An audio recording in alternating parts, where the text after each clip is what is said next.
Il était une fois, ou bien peut-être pas, mais il était une fois toujours, une sorcière appelée Maïwen qui vivait dans une petite chaumière tout près de la chapelle de Sainte-Brigitte, en Lopérette, à Grandchamp. Maïwen était une jeune femme de 22 ans à peine, mais ses longs cheveux étaient déjà d'un blanc aussi étincelant que celui de la lune, car c'était une sorcière très érudite et d'une très grande sagesse. Or, comme vous le savez peut-être, les cheveux des sorcières ayant ces deux caractéristiques prennent invariablement la couleur de la lune, sous nos latitudes en tout cas. Maïwen pouvait, en outre, se transformer à sa guise en chatte blanche et changer son âge autant qu'il lui plaisait. Elle avait été élevée par Louise et Louisa, le roi et la reine des Korrigans qui vivaient sous le dolmen de Lochterlen, non loin de là. Louise et Louisa avaient une grande famille, 22 enfants pour être précis. Il leur en naissait un chaque année depuis l'arrivée de Maïwen dans leur vie. Allez savoir par quel mystérieux enchantement. Ils étaient tous laids à faire peur. Leur peau grisâtre était poilue et leurs yeux étaient d'un rouge aussi intense qu'effrayant. Bien que Maïwen habitât désormais seule, elle était restée très liée à cette famille de Korrigans et ils ne passaient pas un seul jour sans se voir, soit à l'opérette, soit à Lochterlen. Se rendre chez les Korrigans n'était pas chose aisée. 2 conditions, et 2 seulement, permettaient d'y accéder. Être une sorcière connue et appréciée des pierres du dolmen, car les sorcières parlent avec les pierres, comme Maïwen qui connaissait celle du dolmen depuis sa plus tendre enfance, ou bien utiliser les pouvoirs de l'anneau d'or magique que Louise avait fabriqué il y avait de cela plusieurs siècles. Le fameux anneau était toujours au doigt de Louisa, mais il était un peu trop grand pour elle. Elle craignait fort de le perdre un jour. Et c'est exactement ce qui arriva, hélas. Un jour, au cours d'une dispute entre Louise et Louisa, celle-ci perdit l'anneau. Et pour son malheur, elle ne s'en rendit pas compte tout de suite. Quand elle s'en aperçut, il était trop tard.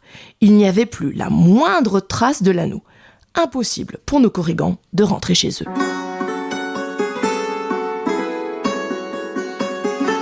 Les Korrigans s'en furent trouver Maïwen sans plus attendre.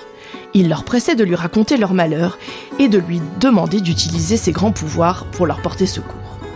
Maïwen ne fut pas surprise par la nouvelle. Combien de fois avait-elle dit à Louise qu'il fallait rétrécir cet anneau ? Une fois son tendre sermon fini, elle se saisit de son fanbar, son bâton de sorcière. Celui-ci était fait de bois de chêne, l'arbre le plus puissant des forêts de nos contrées. Il était surmonté d'une immense pierre de lune dont la splendeur illuminait la nuit autant que l'astre lui-même. Elle frappa fermement le sol à 3 reprises. Mais rien, pas la moindre trace de l'anneau ne lui apparut. Surprise, elle décida d'employer un instrument plus puissant encore que son bâton pour ce qui concerne la voyance en tout cas, son miroir. Elle alluma les 2 bougies qui encadraient toujours celui-ci et prononça des paroles incompréhensibles au commun des mortels. Au bout d'un moment, une image apparut. C'était celle d'un beau prince, richement vêtu de noir, dans le château de Penouette. Il portait ostensiblement l'anneau à son annulaire. Maïwen montra l'image aux Korrigans, qui, étrangement, ne furent pas surpris le moins du monde. Ils avaient en effet vu souvent ce prince rôder près de leur dolmen, et ils étaient persuadés qu'il en avait après leur trésor, un coffre plein de graines de sarrasin magique. Il y avait d'ailleurs, selon eux, quelque chose d'étrange chez ce prince. Une monstrueuse lueur rouge dansait dans son regard, comme si un esprit maléfique s'y était glissé. Leur décision était prise. Ils se rendraient immédiatement au château pour demander des explications à ce prince.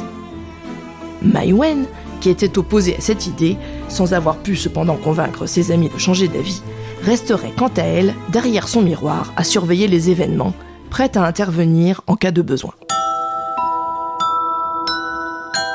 Arrivés devant le château de Penouette, ils trouvèrent un garde en armure. Après un bref échange, celui-ci alla demander au maître des lieux s'il était d'accord pour recevoir Louise, Louisa et leurs enfants en audience.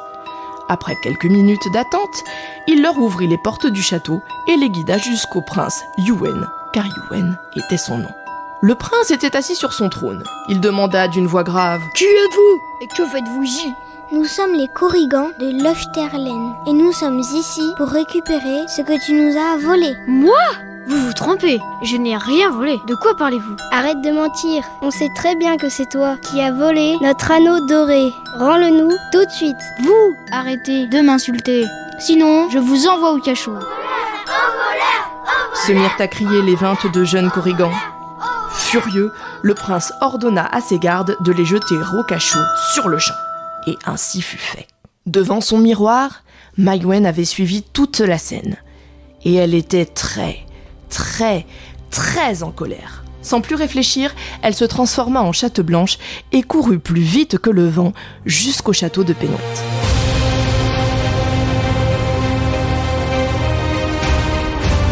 Une fois arrivée sur place, elle choisit de prendre l'apparence d'une vieille mendiante, et c'est sous ses traits qu'elle se présenta au garde en armure et demanda à être reçue par le maître des lieux. Le garde s'enquit de la décision du prince. Ce dernier accepta, cette fois encore. Quand Maïwenn fut arrivée devant lui, le prince Youenn lui demanda, depuis son trône: « Qui es-tu? Et qu'est-ce que tu fais ici ?» « J'ai perdu mon chemin. Beau prince, j'aurais besoin d'un lit pour passer la nuit. » « Ce n'est pas mon genre de laisser une vieille femme dehors pour la nuit. Tu peux dormir ici. » dit le prince avant d'ordonner au garde de l'accompagner jusqu'à sa chambre. Dès que minuit sonna au clocher le plus proche, Maïwenn reprit son apparence féline et se précipita sans bruit vers le cachot pour libérer ses amis. Enfin réunis, ils décidèrent de se rendre dans la chambre du prince pour récupérer l'anneau pendant son sommeil. Ils coururent tous jusqu'à la chambre en faisant le moins de bruit possible. Puis, ils ouvrirent la porte. Les verrous de la porte grincèrent épouvantablement. Par chance, le prince Youenn ne s'était pas réveillé. Les plus jeunes des Korrigans entreprirent alors de monter sur le lit pour retirer l'anneau du doigt du prince. Ils chatouillèrent sa main plus d'une fois. Mais heureusement, le prince ne se réveilla pas, là non plus. Quand ils eurent récupéré l'anneau, ils s'enfuirent tous très vite. Hélas, le grincement que la porte fit en se refermant derrière eux réveilla le prince Youenn. « Qui va là ?» demanda-t-il de sa grosse voix. « Tel est prix qu'il croyait prendre, tel est prix !» crièrent les Korrigans en riant sur le dos de Maïwenn, toujours transformée en chatte blanche, qui courait aussi vite qu'elle pouvait.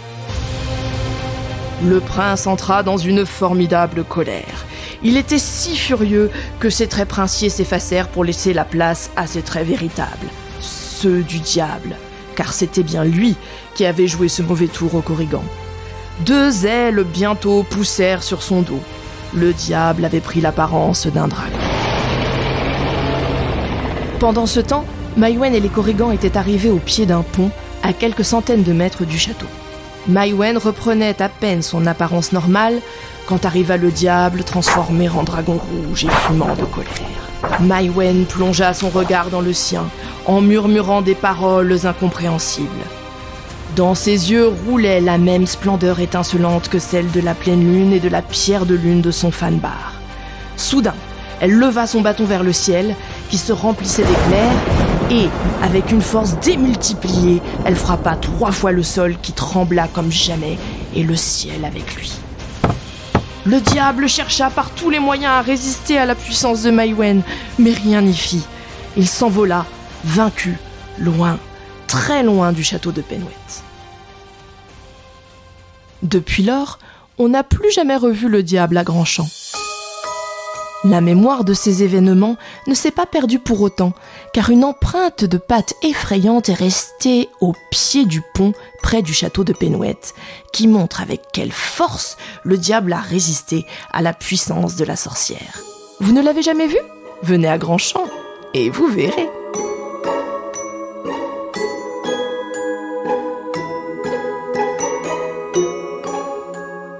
Imaginé par les élèves de CE2, CM1 et CM2 de l'école bilingue Sainte-Marie de Grand-Champ.